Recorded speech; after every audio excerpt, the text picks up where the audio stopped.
মানুষ কখনো জেনে শুনে ভুল করে না, ভুল হয়ে যায়। ফিল্ম ইন্ডাস্ট্রির মধ্যে পলিটিক্স ঢোকা উচিত নয়। আমরা খুব শান্তিপূর্ণভাবে একদম পরিবারের মতন করে কিন্তু আমরা টালিগঞ্জ ফিল্ম ইন্ডাস্ট্রি কাজ করি। তো সেখানে একটা ঢুকেছিল, সেটা কেউ হাসি মুখে মেনে নিতে পারেনি, তাই জন্য প্রচুর অশান্তি হয়েছে, প্রচুর সমস্যা হয়েছে। বলেছিলেন আসতে, জয়েন করতে, এবং দিদিকে আমি না বলতে পারিনি। উনি ওনার মুখের ওপর না বলাটা আমার পক্ষে সম্ভব ছিল না বলে আমি এসেছিলাম। যখন তিনি কোনো কাউকে অনুরোধ করেন যে তুমি এসো আমার প্রচারে, কখনো কোনো শিল্পী না বলতে পারেন না। যে শিল্পীদের এনে যে ভোটটা পাওয়া যাবে সেই চিন্তা ভাবনাটা ভুল হয়ে গেল। এবার মমতার গোপন নকশা পাশ করে দিলেন রচনা ব্যানার্জি। মমতার চাপের মুখে পড়ে রাজনীতিতে নামার কথা স্বীকার করেছেন রচনা ব্যানার্জি। দিদি নাম্বার 1 থেকে সংসদ সদস্য রচনা বন্দ্যোপাধ্যায় রাজনৈতিক স্বপ্ন নিয়ে চর্চা কম হয়নি। তবে এবার নিজের রাজনীতিতে আসা নিয়ে চরম সত্য প্রকাশ্যে আনলেন রচনা ব্যানার্জি। রচনা ব্যানার্জি জানিয়েছেন, মমতা বন্দ্যোপাধ্যায় যখন তাকে রাজনীতিতে আসার জন্য অনুরোধ করেন তখন তা ফিরিয়ে দেওয়ার মতো সাহস তার ছিল না। এবার রচনা ব্যানার্জি টলিউড ইন্ডাস্ট্রিতে রাজনীতি ও মমতা ব্যানার্জিকে নিয়ে বিস্ফোরক মন্তব্য করলেন। চলুন শুনে আসি কি বলছেন রচনা ব্যানার্জি। ফিল্ম ইন্ডাস্ট্রির মধ্যে পলিটিক্স ঢোকা উচিত নয়। আমরা খুব শান্তিপূর্ণভাবে একদম পরিবারের মতন করে কিন্তু আমরা টালিগঞ্জ ফিল্ম ইন্ডাস্ট্রি কাজ করি। তো সেখানে একটা ঢুকেছিল, সেটা কেউ হাসি মুখে মেনে নিতে পারেনি, তাই জন্য প্রচুর অশান্তি হয়েছে, প্রচুর সমস্যা হয়েছে। যাই হোক, এখন তো আশা করব যে আগামী দিনে হয়তো আবার সেটা হবে না। সেই ভুল আশা করি আবার কেউ করবে না। এবং আমরা যারা শিল্পীরা যেরকম আমাদের ইন্ডাস্ট্রি ছিল সেরকমভাবেই আমাদের ইন্ডাস্ট্রি আগামী দিনেও চলবে এবং সবাই খুব ভালোভাবে কাজ করবে এবং এইরকম রাজনীতিক পরিবেশ ইন্ডাস্ট্রির মধ্যে থাকবে না আশা করি। ভুল, দেখো, মানুষ কখনো জেনে শুনে ভুল করে না, ভুল হয়ে যায়। একটা সময়ের পর দেখো, দিদি একজন এমন মানুষ, আমি রাজনীতির মানুষ না হয়েও ছোটবেলা থেকে দেখেছি যে দিদির লড়াই, টিভি খুললে কাগজে পড়লে সবসময় আমরা দেখেছি যে দিদি কিভাবে আজকে এই জায়গাটা এসে পৌঁছেছেন, 34 বছরের সাম্রাজ্যকে কিভাবে ভেঙেছেন এবং এই জায়গাটাকে তিনি তৈরি করেছেন। এটাও মানতে হবে যে একটা সময়ের পরে যখন মানুষের একটা এজ এসে যায় না, একটা বয়স শেষ প্রাক্কালে, তখন মানুষ অন্যের উপরে নির্ভরশীল হয়ে পড়ে। এটার মধ্যে কোনো খারাপ কিছু নয়। তিনি হয়তো দলের অন্যান্য মানুষের উপর একটু নির্ভরশীল হয়ে পড়েছিলেন, বিকজ ওনার একার পক্ষে হয়তো এই সাম্রাজ্য টানা সম্ভব হচ্ছিল না। টিম ওয়ার্ক উনি চেয়েছিলেন। সেই জায়গাটা আমার মনে হয় কোনো একটা জায়গা হয়তো ভ্যাকিউম এসে গেছিল। কোনো একটা জায়গায় দিদির বিশ্বাস, দিদির আস্থা,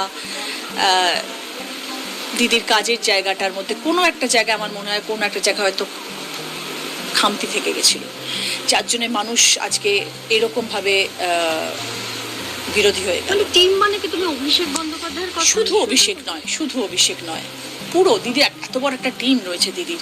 সবকিছু মিলিয়ে আমার মনে হয় কেউ অভিষেকও কি চেয়েছিল আজকে এই দিনটা হোক? আমরা তৃণমূল কংগ্রেসের যারা কর্মী তারা কেউ চেয়েছিলাম যে এই দিনটা আসুক? এই দিনটা আসবে যদি আমরা জানতাম, তাহলে কি আমরা কেউ কখনো এরম ধরনের কাজ করতাম? কি দল কখনো এরম ধরনের কাজ করতো?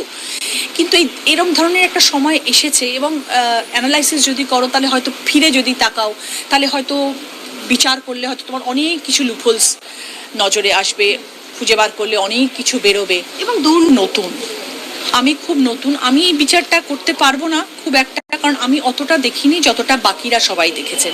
হয়তো তারা অনেক কিছু রিয়েলাইজ করেছে। দেখো, একটা দলের যখন সময় শেষ হয়ে আসে তার তো একটা ভ্যালিড রিজন থাকে, তাই জন্যই সময় শেষ হয়ে আসে। এমনি তো হয় না কখনো। ভোটের কারচুপি বলো, অনেক কিছু হয়তো হয়নি, আমি বলছি না, হয়তো হয়েছে, কিন্তু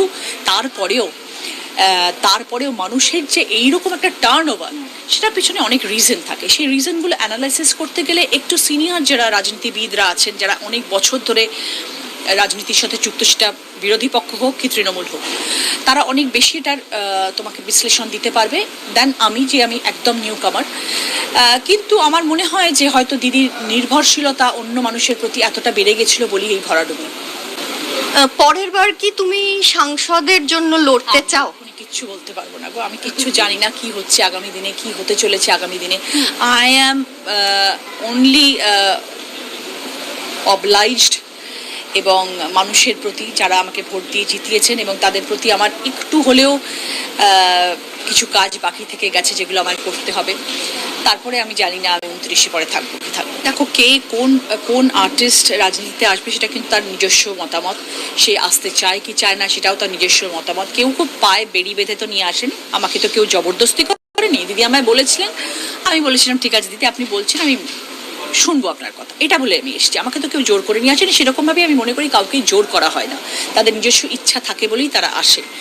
যেটা খারাপ হয়েছে, যেটা আমার বিগত এতগুলো 2.5 বছর বলো বা বিগত এতগুলো দিন ধরে আমি যারা দেখছি, আমার আগেও অনেক শিল্পীরা এসছেন যারা পলিটিক্সে জয়েন করেছেন, আমাদের ইন্ডাস্ট্রির মধ্যে থেকেই অনেক সিনিয়র অ্যাক্ট্রেসরা রয়েছেন যারা নিজেদের ইন্ডাস্ট্রির শিল্পীদেরকে বড় ছোট করেছেন। আমার সেই জায়গায় ভীষণ বড় আপত্তি।